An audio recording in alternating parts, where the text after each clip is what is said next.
할렐루야. 예, 지난 한 주간도 평안하셨습니까? 네.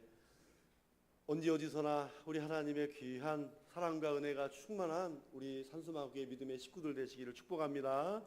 예, 우리 시온차영대 찬양에 많은 은혜 받았습니다. 항상 잊지 말고 꼭 기도해 주시기 바랍니다. 예, 한번 따라서 해보시죠. 하나님께 소망을 두라. 그래요. 오늘 이 제목을 함께 말씀을 나누겠습니다. 자, 오늘 말씀에 보면은요, 자, 우리가 한 번 읽었지만 그래도 어렴풋하게 생각나는 이런 참 씁쓸한 단어들이 있죠. 낙심이라고 하는 말이 있고, 또 불안이라는 말이 있고, 또 마음이 상하였다, 그런 말이 있어요. 자, 낙심이라는 말도 3번이 나오고, 불안이라는 말도 2번이나 나오고, 이 마음이 상했다라는 말도 계속해서 언급을 하고 있습니다. 오늘 저와 여러분에게도 이 시인처럼 우리에게도 이 불안과 낙심이 오는 원인이 많이 있어요.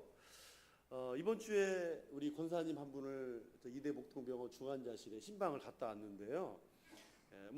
한 30분 짧은 시간 면회지만 참 건강했을 때는 직장 생활도 열심히 하고 성실히 그렇게 일하고, 저하고도 처음부터 알았으니까 굉장히 오래됐죠. 또 건강할 때는 새벽 기도도 열심히 나오고 모든 예배에 빠짐없이 그렇게 열심인 우리 권사님이셨어요. 근데 이제 그 권사님을 중환자실에 이제 가서 보니까 이제 원래 신장 투석을 했는데 그 부작용으로 이제 급성 폐렴이 온 거예요. 그래서 입에다 이렇게 호스를 꽂고 계시는데 말씀을 못 하시니까 그냥 말씀과 이렇게 기도를 제가 이제 드리면 그냥 눈을 깜빡이면 아멘으로 알고, 또 고개를 끄덕이면 또 아멘으로 알고, 그렇게 하면서 예배를 드리고 왔는데요. 참 그 눈빛이 참 애처롭죠. 그 병상에 있을 때, 원치 않는 질병 속에서 그 병상에 있을 때 마음이 불안하고 또 낙심이 올 수가 있죠. 이렇게 사람은요, 원하지 않는 질병 속에서 불안하고 또 낙심이 찾아오는 거예요. 또 자기 인생에 소중한 것을 잃어버렸다고 생각될 때 낙심과 불안이 오는 거고, 사랑하는 사람을 잃어버렸거나 또 세상에서 소중하게 생각했던 지위와 명예가 떨어지고 인기가 떨어지면은 사람은 이 낙심과 불안이 오는 거죠.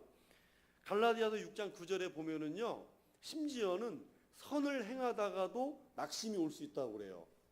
선을 행하다가도 낙심이 오면 이 선을 왜 해야 되는지 이유를 묻게 되잖아요. 그리고 끝, 이렇게 될 수도 있어요. 그러니까 심지어는 선을 행하면서도 사람에게는 낙심이 올 수 있다라고 우리에게 가르쳐 주는 겁니다. 자, 이렇게 몇천 년 전에 이런 시인의 모습과 또 우리의 상황이 다를지라도 여러분 공통점이 있어요. 그 공통점은 그 과거에 살았던 시인이나 오늘 이 시대를 살아가는 저와 여러분들의 공통점은 한번 따라서 해보시죠. 하나님의 사람. 네, 하나님의 사람이라고 하는 면에서는 똑같은 거예요. 그래서 이 하나님의 사람이라는 면이 똑같기 때문에 아무리 수천 년의 세월이 흘러도 사람이 사는 방식과 생각은 똑같고요. 그 사람이 가지고 있는 인간의 낙심과 불안의 모든 원인도 다 똑같은 거예요.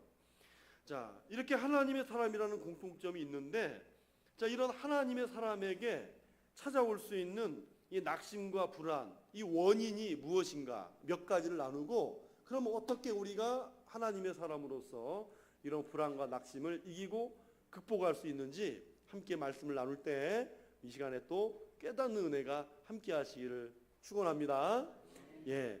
그러면 먼저 언제 낙심과 불안이 찾아올까요? 우리 4절을 한번 읽겠습니다. 4절 시작.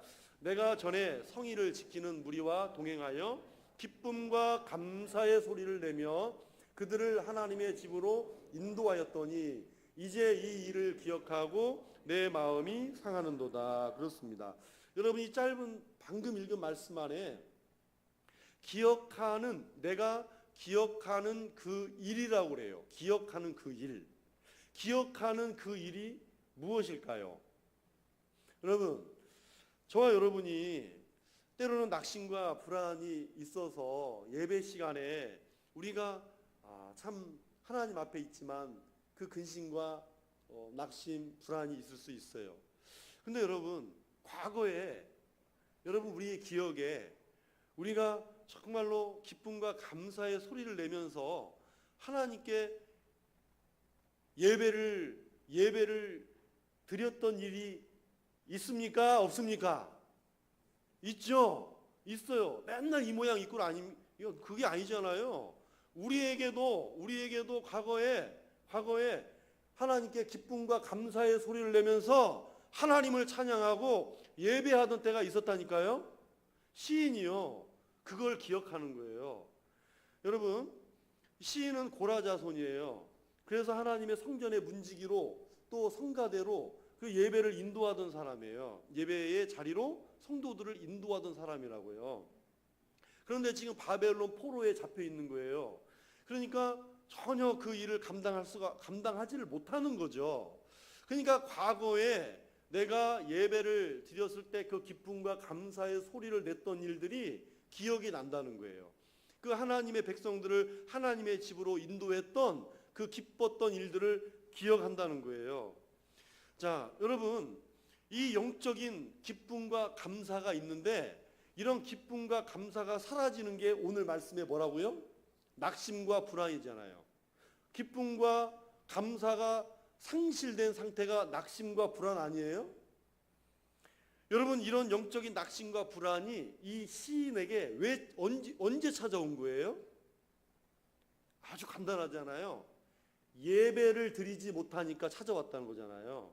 그런 과거의 기쁨과 감사의 소리를 내지 못하고 그런 예배를 드리지 못하니까 인간의 영혼이 불안하고 낙심하다, 그 말이에요. 여러분, 예배는 우리의 영혼의 낙심과 불안을 기쁨과 감사로 바꾸는 힘이 있는 줄로 믿습니다. 그래요. 예배는 그런 힘이 있는 거예요. 변화시키는 힘이 있는 거예요. 그래서 예배란 바로 이런 하나님과의 영적 교통의 현장이기 때문에 성령께서 교통하는 현장이기 때문에 여러분, 예배 가운데 이런 낙심과 불안이 떠나가고 기쁨과 감사가 회복이 되는 것입니다. 그러니까 반대로 뭐예요? 이런 예배 안에서 성령의 영적 교통이 사라지면 하나님의 사람 안에는 영적인 불안이 생기기 마련입니다. 그건 아주 자연스러운 절차예요. 누구라도 예배의 자리에 나오지 않고요, 멀어지면은요, 한 주 빠져보십시오. 2주 빠져보십시오. 누구라도 예배의 자리에 나오지 않고 멀어지면 그의 영혼에 불안함을 느끼는 거예요. 예배의 마음이 사라지거나 예배의 자리도 점점 더 뒤로 가면 영적인 낙심도 자연스럽게 올 수밖에 없어요. 그래서 히브리서 기자는요, 우리가 드리는 이 예배의 자리를 사모해야 될 이유를 우리에게 말씀하는 거예요. 그게 뭐냐면 히브리서 10장 19절에서 20절입니다. 우리 함께 다 같이 읽겠습니다. 시작.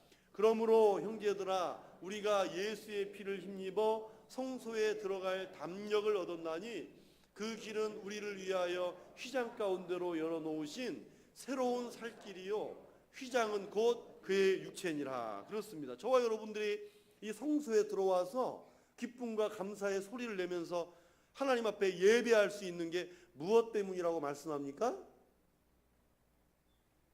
예수님의 피, 보혈이라고 그러잖아요. 예수님의 보혈로 인해서 우리가 하나님 앞에 나와 예배할 수 있다는 거예요. 그의 몸이 찢기심으로 성전 휘장도 위에서 아래로 찢어짐으로 말미암아 우리에게 하나님 앞에 예배할 수 있는 길을 열어주셨다는 것이죠. 그러므로 하나님의 전에 나와 예배를 드릴 수 있다는 것을 여러분 소중하게 여기시기를 바랍니다. 그래요. 예배를 생명처럼 여기고 신앙생활의 최우선으로 두시기 바랍니다. 영적인 낙심과 불안의 원인은 예배의 자리에서 멀어지고 뒤로 가게 되는 거죠. 그 다음 우리 7절을 읽겠습니다. 7절 시작. 주의 폭포 소리에 깊은 바다가 서로 부르며 주의 모든 파도와 물결이 나를 휩쓸었나이다. 그렇습니다. 여러분, 시인이요, 낙심과 지금 불안한 원인을요, 뭐라고 그러냐면은 나를 어떻게 했다고요? 휩쓸어 갔다 그러잖아요. 여러분, 기억이 안 나는 게 아니라 대답을 그냥 안 하시는 거죠. 그죠? 나를 휩쓸어 갔다고 그러잖아요. 휩쓸어 갔다고. 그게 그건 것 같은데. 아무튼 휩쓸어 갔다라고 하는 거예요. 여러분 특별히 지금 자기가 당한 고난을 폭포에 비유하잖아요. 폭포. 여러분 폭포가 위에서 봐도 무섭지만 여러분 밑에서 보면 더 무섭죠. 네. 왜 그러냐면 왜 그런가 생각이 드냐면 여러분 폭포가 높은 곳에서 막 떨어지잖아요. 이 떨어지면 이 물과 부딪히면서 막 물보라가 일어나고 막 그 부딪히면서 확확 쓸어가잖아요. 그러니까 시인이 만난 이 고난이 뭐냐면 그게 고통이 뭐냐면 마치 높은 곳에서 폭포가 막 자기 마음을 막 때리듯이 막 그런 고통이라는 거예요. 그리고 그런 고통을 주니까 그냥 막 휩쓸어가는 듯한.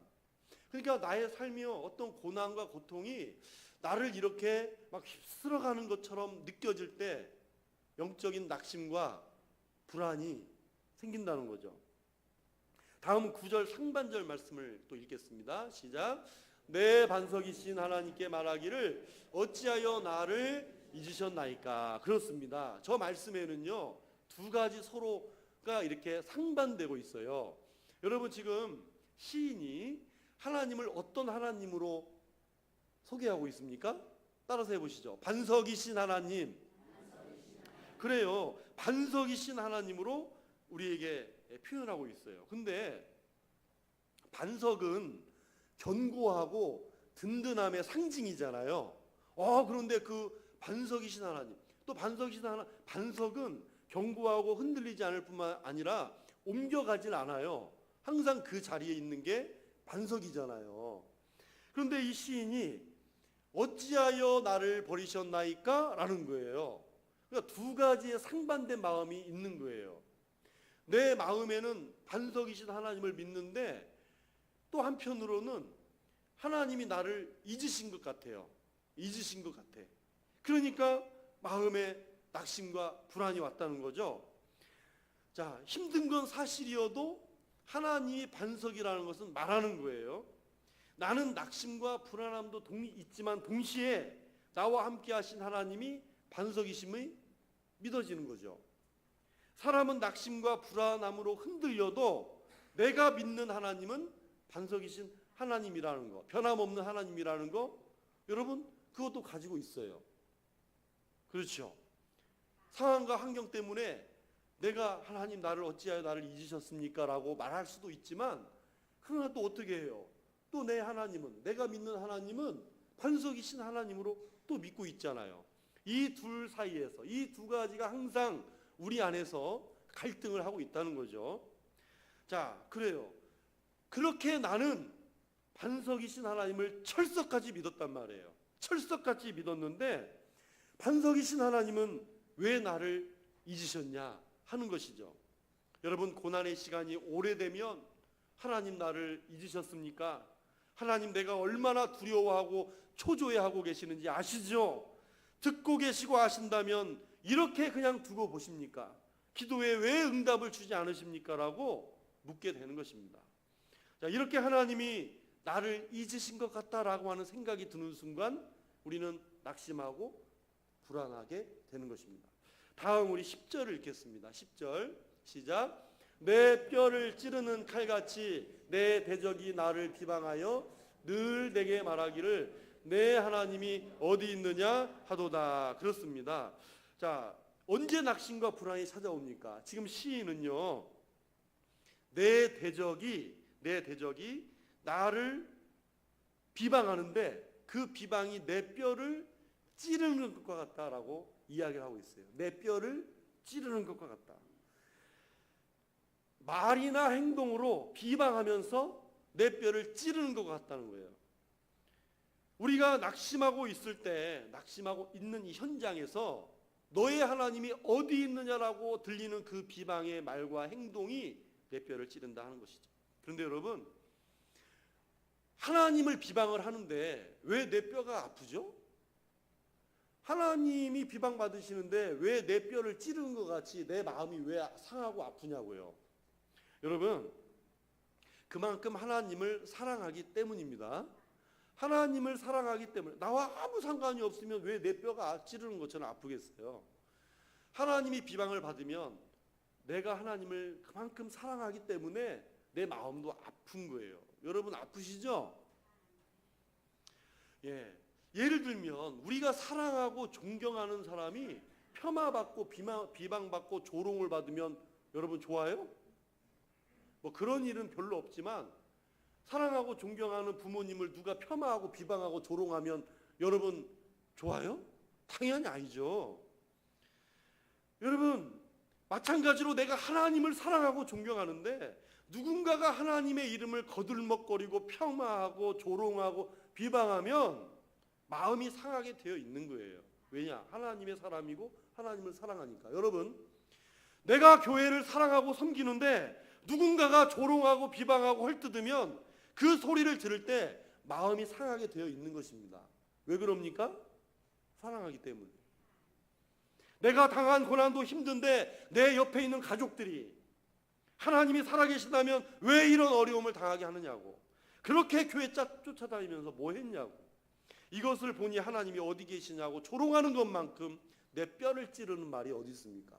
그 비방만큼 뼈를 찌르는 말이 어디 있냐고요. 그래서 하나님을 사랑하는 사람에게는요, 하나님이 비방과 조롱을 당하면 내 마음이 상하게 돼 있어요. 불안하고 낙심하게 되어 있는 거예요. 하나님이 살아계시는 것을 보여주고 싶고 예수 믿게 하고 싶은데 그러지 못할 때 뼈아픈 고통을 느끼는 것입니다. 여러분 이것은 불신이 아닙니다. 불신이 아니라 내가 그만큼 하나님을 사랑하기 때문인 것이죠. 자, 그렇다면 낙심과 불안의 원인만 알고, 원인을 알면 뭐 해야 돼요? 이제 처방을 해야죠. 치료해야 될 거 아니에요. 어떻게 낙심과 불안을 우리가 하나님의 사람으로서 극복할 수 있을까요? 첫째, 따라서 해보시죠. 하나님의 은혜를 기억합니다. 그래요. 우리 6절을 읽겠습니다. 6절 시작. 내 하나님이여 내 영혼이 내 속에서 낙심이 되므로 내가 요단 땅과 헤르몬과 미살산에서 주를 기억하나이다. 그렇습니다.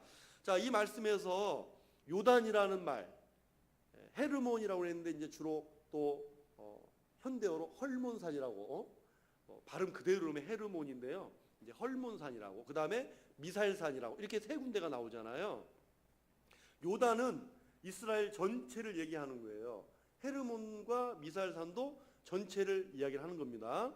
왜 그러냐면, 예를 들면 여러분 백두산에서 한라산까지, 그러면 여러분 백두산과 한라산을 얘기하는 거예요? 혹시 그렇게 이해하고 계세요? 그거 아니잖아요. 백두산에서 한라산까지 그러면 뭘 얘기를 하는 거예요? 한반도 전체를 얘기하는 거잖아요. 그러니까 요단도 마찬가지고 이렇게 얘기하면 돼. 헤르몬산에서 미살산까지, 그렇게 생각하시면 돼요. 그러니까 이스라엘 전체를 통틀어서 지금 시인이 얘기를 하는 것입니다. 자, 그런데 시인이요, 상상할 수 없는 고난과 고통을 당하고 비방과 조롱을 당하고 있는데 하나님께서 이스라엘 땅 곳곳에 베풀어 주셨던 그 은혜를 기억하니 그것이 나에게 힘이 된다는 거죠. 여러분 만일에 모세가 자, 이 사람은 고라 자손인데요, 모세가 이 시를 지었다면 뭐라고 했을까요? 모세가 이 시를 지었다면 아마도 제가 생각할 때는 출애굽에서부터 요단강까지 베풀어 주신 주의 은혜를 기억하나이다, 그러지 않았겠어요? 네. 홍해에서, 마라에서, 그 광야의 모든 길에서 우리에게 베풀어 주신 은혜를 주여 기억하나이다, 그랬겠죠. 그 힘든 광야길에서 만나와 메추라기를 먹여주시고 또 그렇게 먹이시고 입혀주시고 신발도 주셨잖아요. 신게 하시고 독수리의 날개치며 날개 어분같이 그렇게 업어서 나르신 그 하나님의 은혜를 주여 기억하나이다. 여러분 그러지 않았겠어요? 네, 바로 그런 의미라는 거죠. 여러분 오늘 저와 여러분이 기억해야 될 은혜가 어디입니까? 무엇입니까? 언제입니까? 오늘 정말로 그 광야길이 힘들고 거칠어도 하나님의 그 은혜를 기억하나이다라고 할 수도 있고, 오늘 저와 여러분이 그런 주님의 은혜를 기억하면서 내가 아무리 힘들고 어려운 고난과 고통이 있어도 하나님께서 과거의 나를 어떻게 그 은혜로 인도하셨는지 내가 기억합니다 라고 하는 그러한 기억이 저와 여러분에게 반드시 있어야 한다는 것이죠. 오늘 저와 여러분도 영적인 낙심과 불안이 있을 때 과거에 하나님께서 내 인생 가운데 계셨던 은혜를 기억하시기를 바랍니다. 여러분, 하나님이 우리를 부르셨잖아요. 하나님께서 우리에게 지난날 많은 어려움이 있었지만 다 피할 길을 주셨잖아요. 감당할 수 있게 해주신 거예요. 순간순간 우리에게 은혜를 베풀어 주신 것입니다. 이 은혜가 있었음을 여러분 함께 기억하시기를 바랍니다. 그러니까 지금의 우리가 처해 있는 어떤 상황이라도 이 상황에 빠져 있지 말고 과거에 하나님이 나에게 어떤 은혜를 주셨는지, 그 은혜를 베풀어 주셨는지를 기억해야 하는 것입니다. 과거에 그런 은혜를 주셨다면 오늘도 앞으로도 왜 은혜를 베풀어 주시지 않겠느냐 하는 그런 믿음을 우리 자신에게 던져주고 용기를 주고 그렇게 하나님 주신 은혜를 따라 살아가야 하는 것입니다. 그래서 우리는 여기까지 도우신 에베네셀의 하나님의 은혜를 기억하는 거고요. 오늘 이 순간 나와 함께 하신다 하신 그런 임마누엘의 우리 주님의 은혜를 기억하는 거고, 장차 주어진 모든 앞길에서도 주 예수여 어서 오시옵소서라고 하는 그런 마라나타의 은혜를 우리에게 주실 것을 기대하고 기억하면서 살아가야 하는 것입니다. 오늘 저와 여러분의 영혼이 낙심이 되고 마음이 상할 때 지금의 상황에만 매이지 말고 하나님께서 지난날 내 인생의 위기와 인생의 굴곡 속에서 어떻게 우리를 인도해 주셨는가를 늘 기억할 수 있기를 축복합니다. 둘째로 또 따라서 해보시죠. 여전히 찬송합니다. 그래요. 우리 5절을 함께 읽겠습니다. 시작. 내 영혼아 내가 어찌하여 낙심하며 어찌하여 내 속에서 불안해하는가. 너는 하나님께 소망을 두라. 그가 나타나 도우심으로 말미암아 내가 여전히 찬송하리로다. 아멘. 자, 여기에서요 이 시인의 아주 독특한 고백 방식이 있어요. 시인이 지금 다른 누군가 타인에게 말하는 게 아니잖아요. 타인에게 말하는 게 아니라 자기 자신을 향해서 자기 자신에게 얘기를 하는 거예요. 내 영혼아 네가 어찌하여 불안해하고 낙심해 하는가. 자기 자신을 향해 마치 뭘 보듯 거울을 보면서 자기 자신을 향해서 그렇게 하는 말이에요. 그런 고백이라고 하는 거죠. 어떤 사람은 이런 말을 했어요. 자기 자신에게 질문을 할 줄 아는 사람이 정말 대단한 용기를 가진 사람이라 그랬어요. 이것이 우리에게 익숙하지 않지만 자신에게 말하면 큰 용기가 생기는 거예요. 화장할 때만 거울 보지 말고, 또 면도할 때만 거울 보지 말고, 예? 정말 우리의 겉모습만 보려고 거울을 보지 말고, 거울에 비친 나에게 내 영혼아 네가 어찌하여 낙심하는가, 내 영혼아 네가 어찌하여 불안해하는가. 여러분, 이것을 크게 외치고 반복하셔야 하는 것입니다. 왜 큰 소리로, 왜 반복적으로 외치라고 그러냐면, 여러분, 여전히 찬송하리로다. 내가 여전히에서 여전이라는 말이 원래 원문의 뜻이요, 큰 소리로 반복적으로 외치다, 이런 뜻이에요. 내가 여전히 찬송하리로다, 이 말이 뭐예요? 내가 여전히 그 하나님을 향해서 큰 소리로 반복하며 내가 그 하나님을 찬송하겠습니다. 그런 자기 영혼을 향한 자기 외침인 것입니다. 여러분, 낙심과 불안이 있을 때 큰 소리를 내어서 자기 자신을 향해 내 영혼아 네가 어찌하여 불안해하고 낙심해 하느냐라고 우리 자신에게 말할 필요가 있는 겁니다. 그런 때가 있어야 하는 거예요. 그러나 또 낙심과 불안이 있을 때 큰 소리를 내어서 반복적으로 외쳐야 될 것, 그게 뭡니까? 하나님을 찬양하는 것이죠. 여전히 하나님을 찬송하리로다 그랬잖아요. 상상할 수 없는 고난 속에 낙심이 오기도 하고 하나님이 조롱과 비방을 받기도 하고 그렇지만 나는 변함없이 반복하여 큰 소리로 하나님을 찬양하겠다. 그 말인 것입니다. 저는 우리 산수만교회 성도들이 상상할 수 없는 고난이 있고 하나님이 안 계신 것처럼 생각이 될 때가 있고 비방과 조롱 속에 있을지라도 반복적으로 큰 소리로 하나님께 찬송할 수 있기를 축복합니다.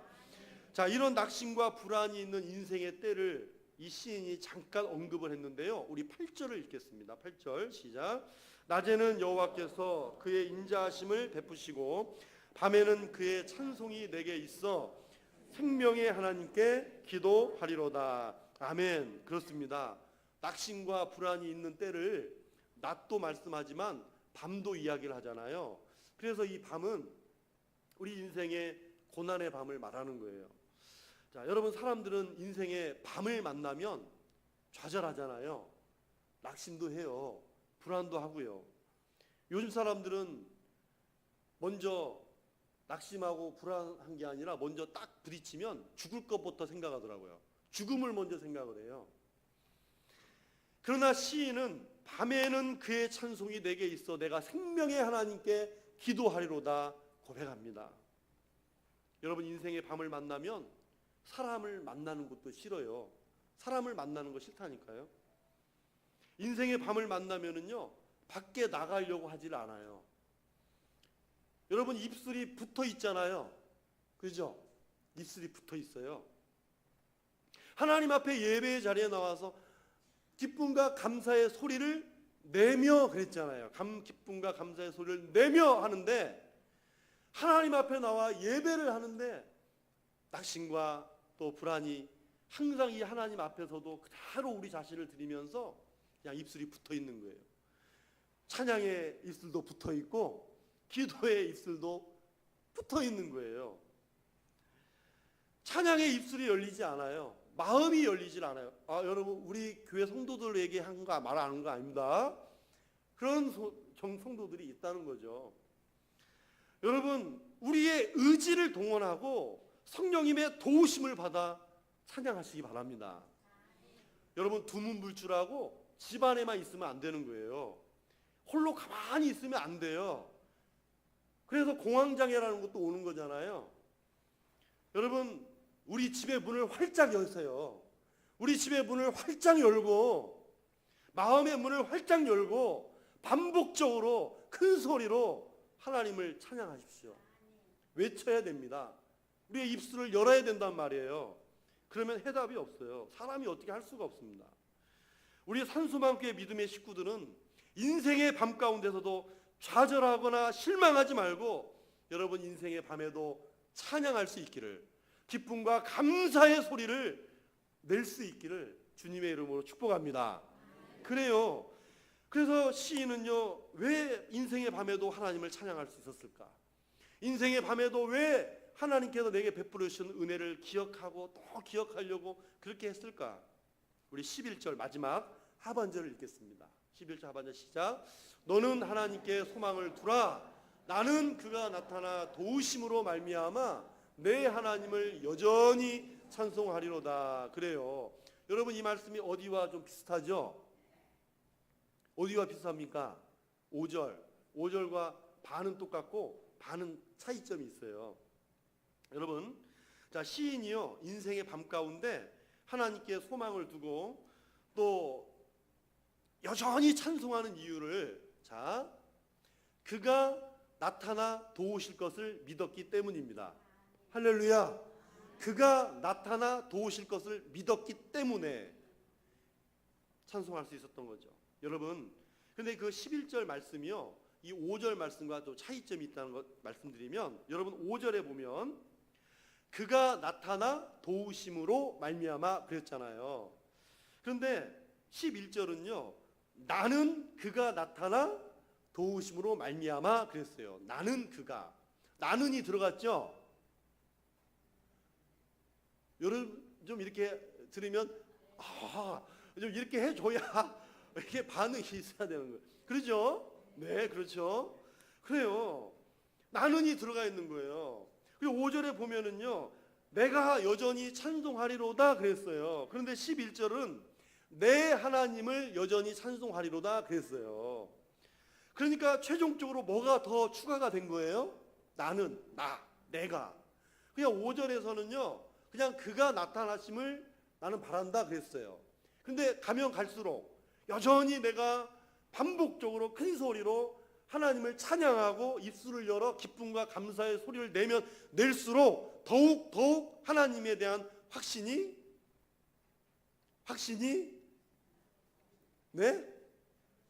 확신에 서게 되었다 그 말이잖아요.